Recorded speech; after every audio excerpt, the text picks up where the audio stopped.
Hi friends, നമസ്കാരം. ഇന്ന് നമ്മൾ ചർച്ച ചെയ്യാൻ പോകുന്നത് വാല്യൂ ഇൻവെസ്റ്റിങ് അല്ലെങ്കിൽ വൈസ് ഇൻവെസ്റ്റിങ് എന്ന ടോപ്പിക്കാണ്. അത് ഈ ഒരു വീഡിയോ കൊണ്ട് തീരില്ല. അത് മൊത്തം പറഞ്ഞാൽ ചിലപ്പോൾ മണിക്കൂറുകളോളം പിടിക്കും. അതുകൊണ്ട് അധികം ആർക്കും പരിചയമില്ലാത്ത ചില ടേംസ് ഞാൻ പറഞ്ഞുതരാം.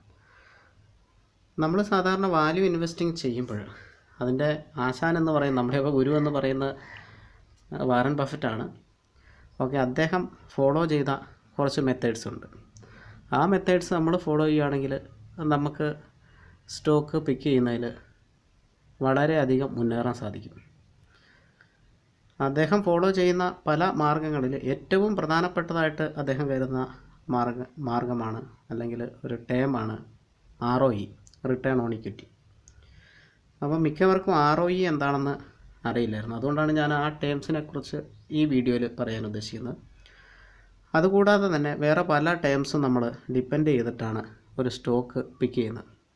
വെറുതെ പിക്ക് ചെയ്യുന്നവരുണ്ട്, ചുമ്മാ വെറും ചാർട്ട് മാത്രം നോക്കി പിക്ക് ചെയ്യുന്നവരുണ്ട്. അത് ശരിയായ ഒരു ഇൻവെസ്റ്റ്മെൻറ്റ് രീതിയല്ല.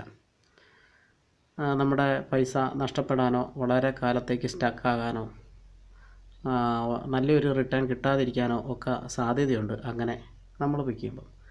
അങ്ങനെ സ്റ്റോക്ക് എടുക്കാതെ വൈസായിട്ട് കുറേ കാര്യങ്ങൾ ഇതിൻ്റെ പുറകിലുണ്ട്. അതെല്ലാം ഫോളോ ചെയ്യുന്നുണ്ടോ ഈ സ്റ്റോക്ക് എന്ന് നോക്കിയിട്ട് എടുക്കുകയാണെങ്കിൽ അത് ഒരു വൈസായിട്ടുള്ളൊരു ഇൻവെസ്റ്റ്മെൻ്റ് ആയിരിക്കും. അത് ഒരു വാല്യൂ ഇൻവെസ്റ്റ്മെൻ്റ് ആയിരിക്കും. നമ്മൾ പലരും നോക്കുന്നുണ്ട്, ഡെപ്റ്റ് ഇക്വിറ്റി റേഷ്യോ നോക്കുന്നുണ്ട്. പ്രധാനപ്പെട്ട ഒരു റേഷ്യോ ആണ് മാർക്കറ്റ് ക്യാപിറ്റലൈസേഷൻ, PE റേഷ്യോ, അതുകൂടാതെ book price ratio, price to earnings growth, PEG എന്ന് പറയും, പ്രൈസ് ടു ഏണിങ്സ് ഗ്രോത്ത്, പിന്നെ റിട്ടേൺ ഓൺ ഇക്വിറ്റി, ഞാനിപ്പോൾ പറഞ്ഞ ROE, പിന്നെ ROCE നോക്കുന്നുണ്ട്. അതുകൂടാതെ ബുക്ക് വാല്യൂ നോക്കുന്നുണ്ട്. അപ്പോൾ ഇവിടെ ഏകദേശം ഒരു 8 ടേംസ് ഉണ്ട്. അപ്പോൾ ഇത്രയൊക്കെ നോക്കിയിട്ടാണ് നമ്മളൊരു സ്റ്റോക്ക് പിക്ക് ചെയ്യേണ്ടത്. അല്ലെങ്കിൽ ചിലപ്പോൾ നമ്മൾ ഇതൊക്കെ നോക്കിയിട്ട് തന്നെ ആയിരിക്കും പിക്ക് ചെയ്യുന്നത്. അപ്പോൾ ROE എന്താണെന്ന് അറിയില്ലാത്ത ആൾക്കാർക്ക് വേണ്ടിയാണ് ഞാൻ ഈ വീഡിയോ ചെയ്യുന്നത്. പിന്നെ ഇപ്പോൾ ഞാൻ മുകളിൽ പറഞ്ഞ ടേംസിൽ ഏതെങ്കിലും മനസ്സിലാകാതെ ഉണ്ടെങ്കിൽ, കാരണം അതിനെപ്പറ്റിയൊന്നും നമുക്ക് പറയാൻ സമയമില്ല, വീഡിയോ ഒരുപാട് നീണ്ടുപോകും. മനസ്സിലാകുന്നില്ല എങ്കിൽ ഒരു കമൻറ്റ് ചെയ്യുക. ഇതിൻ്റെ താഴെ കമൻറ്റ് ചെയ്യാനുള്ള ഓപ്ഷൻ ഉണ്ട്. അവിടെ കമൻറ്റ് ചെയ്യുക, ഇന്ന സാധനം മനസ്സിലാകുന്നില്ല. അങ്ങനെ ആരെങ്കിലും കമൻറ്റ് ചെയ്താൽ അവർ പറയുന്ന ആ സംഭവത്തിൻ്റെ ഒരു വീഡിയോ പ്രിപ്പയർ ചെയ്തിട്ട് നമുക്ക് അപ്ലോഡ് ചെയ്യാൻ പറ്റും. അപ്പം മിക്കവർക്കും ഇത് ഈ PE എല്ലാവർക്കും കോമൺ ആയി, മാർക്കറ്റ് ക്യാപിറ്റലൈസേഷൻ ഇതൊക്കെ എല്ലാവർക്കും, ബുക്ക് വാല്യൂ എല്ലാവർക്കും അറിയാവുന്ന കാര്യമായതുകൊണ്ടാണ് ഞാൻ പിന്നെ അതിലേക്ക് പോകാത്തത്. താരതമ്യം ഒരു സ്ട്രെയിഞ്ച് ആയിട്ടുള്ളൊരു വേർഡ് ROE അധികം ആർക്കും അറിയത്തില്ലെന്ന് മനസ്സിലായി. അപ്പോൾ അതുകൊണ്ടാണ് നമ്മൾ ആദ്യം തന്നെ ഈ റിട്ടേൺ ഓൺ ഇക്വിറ്റി എന്ന റേഷ്യോയിലേക്ക് പോകുന്നത്. റിട്ടേൺ ഓൺ ഇക്വിറ്റി എന്ന് പറയുമ്പോൾ ഷെയർ ഹോൾഡേഴ്സ് എല്ലാം കമ്പനിക്ക് ക്യാഷ് കൊടുത്തിട്ടുണ്ട്. പൈസ കൊടുത്താണ് നമ്മൾ ഷെയർ വാങ്ങുന്നത്. ആ ക്യാഷ് കമ്പനി പ്രോഫിറ്റ് ജനറേറ്റ് ചെയ്യാൻ വേണ്ടി എത്ര ശതമാനം ഉപയോഗിച്ചു, അല്ലെങ്കിൽ ആ കാശ് കൊണ്ട് എത്ര പ്രോഫിറ്റ് കമ്പനി ഉണ്ടാക്കി, അതാണ് ROE എന്നുകൊണ്ട് ഉദ്ദേശിക്കുന്നത്. ഒന്നും കൂടെ വ്യക്തമായിട്ട് പറഞ്ഞാൽ, നമ്മൾ കൊടുത്ത ക്യാഷ് കമ്പനി ബിസിനസ് ചെയ്യാനും ഉപയോഗിക്കുന്നു. അപ്പം നമ്മൾ ആ കൊടുത്ത ക്യാഷിന് ബിസിനസ് ചെയ്തിട്ട് എത്ര പ്രോഫിറ്റ് കിട്ടിയെന്ന് അറിയാനുള്ള ഒരു അവകാശം ഷെയർ ഹോൾഡേഴ്സിനുണ്ട്. അങ്ങനെ എത്ര പ്രോഫിറ്റ് കിട്ടി എന്ന് അറിയാനാണ് ഈ ROE എന്ന വേർഡ് ഉപയോഗിക്കുന്നത്. ROE കണ്ടുപിടിക്കുന്നത് വളരെ എളുപ്പമാണ്. നെറ്റ് ഇൻകം, ബാലൻസ് ഷീറ്റിൽ നെറ്റ് ഇൻകം നോക്കുക. ആ നെറ്റ് ഇൻകം ടാക്സ് പേ ചെയ്ത് കഴിഞ്ഞിട്ടുള്ള ഇൻകം ആയിരിക്കണം. അതിനെ ഷെയർ ഹോൾഡേഴ്സ് ഇക്വിറ്റി, അതായത് മൊത്തം ഷെയർ ഹോൾഡേഴ്സ് എത്ര പൈസ അതിൽ മുടക്കിയിട്ടുണ്ട്, അതുകൊണ്ട് ഡിവൈഡ് ചെയ്ത് കഴിഞ്ഞാൽ ROE കിട്ടും. അല്ലെങ്കിൽ വേറെ ഒരു തരത്തിൽ പറഞ്ഞാൽ, നെറ്റ് ഇൻകം ടാക്സ് പേ ചെയ്ത് കഴിഞ്ഞിട്ടുള്ള ഇൻകം, അതിനെ നമ്പർ ഓഫ് ഇക്വിറ്റി ഷെയർസ്, മൊത്തം ഷെയറിൻ്റെ എണ്ണം കൊണ്ട് ഹരിച്ചാലും നമുക്ക് ROE കിട്ടും. അപ്പോൾ ഇങ്ങനെയാണ് ROE കണ്ടുപിടിക്കാനുള്ള മാർഗ്ഗം. അപ്പോൾ നമ്മൾ ഈ ഹരിക്കുകയോ ഗുണിക്കുകയോ ഒന്നും ചെയ്യേണ്ട കാര്യമില്ല. നമുക്ക് ഏതൊരു വെബ്സൈറ്റിൽ പോയാലും അതിൻ്റെ ROE, ആ ഷെയറിൻ്റെ ROE, കമ്പനിയുടെ ROE നമുക്ക് ഈസി ആയിട്ട് അതിൽ കണ്ട് പിടിക്കാൻ പറ്റും. ഏത് ROE വാല്യൂയിലുള്ള കമ്പനിയാണ് നല്ലത് എന്ന് നോക്കിക്കഴിഞ്ഞാൽ നമ്മൾ ഒരു FD ഇട്ട് കഴിഞ്ഞാൽ നമുക്കിപ്പോൾ കിട്ടുന്ന പൈസ, ഒരു വർഷം കൊണ്ട് നമുക്ക് കിട്ടുന്ന പൈസ 6%, 7% ആണ്. ബാങ്കിൽ FD ഇട്ട് കഴിഞ്ഞാൽ അത് ഷുവറാണ്, അത്രയും റിട്ടേൺ നമുക്ക് ഉറപ്പായിട്ടും കിട്ടും. ഒരു റിസ്ക്കും ഇല്ല, FD ഇടുന്നതിൽ ഒരു റിസ്ക്കും ഇല്ല. പക്ഷേ നമ്മളൊരു ഷെയറിൽ ഇൻവെസ്റ്റ് ചെയ്യുമ്പോൾ നമുക്ക് റിസ്ക് ഉണ്ട്. നമ്മൾ കൊടുക്കുന്ന പൈസ ഉപയോഗിച്ച് കമ്പനി എത്ര ലാഭം ഉണ്ടാക്കുന്നുണ്ട് എന്ന് നമുക്കറിയണം. അപ്പം ROE സാധാരണയായിട്ട് കാൽക്കുലേറ്റ് ചെയ്യുന്ന ഒരു 5 വർഷത്തെ ട്രാക്ക് റെക്കോർഡാണ് നോക്കിയാണ്. ഒരു വർഷത്തെ നോക്കാം, മൊത്തത്തിൽ നോക്കാം. ഏകദേശം ROE ഒരു നല്ല പൊസിഷനിൽ തന്നെ മെയിൻറ്റെയിൻ ചെയ്തുകൊണ്ട് പോകുന്ന കമ്പനിയിൽ നമുക്ക് വലിയ പ്രോബ്ലം ഇല്ലാതെ ഇൻവെസ്റ്റ് ചെയ്യാൻ പറ്റും. ഇൻവെസ്റ്റ് ചെയ്യേണ്ട രീതി ഞാൻ മറ്റ് വീഡിയോകളിൽ പറഞ്ഞിട്ടുണ്ട്. ഏറ്റവും നല്ല ഇൻവെസ്റ്റ്മെൻറ്റ് എൻ്റെ അഭിപ്രായത്തിൽ SIP തന്നെയാണ്. അപ്പോൾ അതിനെപ്പറ്റി വേറെ ഒരു വീഡിയോയിൽ പറഞ്ഞിട്ടുണ്ട്. അപ്പോൾ ആ രീതിയിൽ നമ്മൾ ഈ ഒരു ഫാക്ടറും കൂടെ നോക്കി, അതുകൂടാതെ മോളിൽ പറഞ്ഞ 8 ടേംസും കൂടെ നോക്കി, അതും ഫേവറബിളായിട്ടുള്ള വാല്യൂസ് ഉണ്ട്, ആ വാല്യൂസും കൂടെ നോക്കി ഇൻവെസ്റ്റ് ചെയ്ത് കഴിഞ്ഞിട്ടുണ്ടെങ്കിൽ നമുക്ക് നല്ലൊരു ഇൻവെസ്റ്റർ ആകാൻ പറ്റും.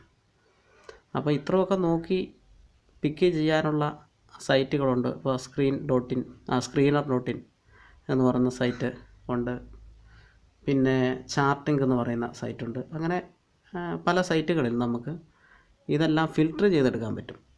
ഈ വാല്യൂസൊക്കെ ഫിൽട്ടർ ചെയ്തെടുക്കാൻ പറ്റും.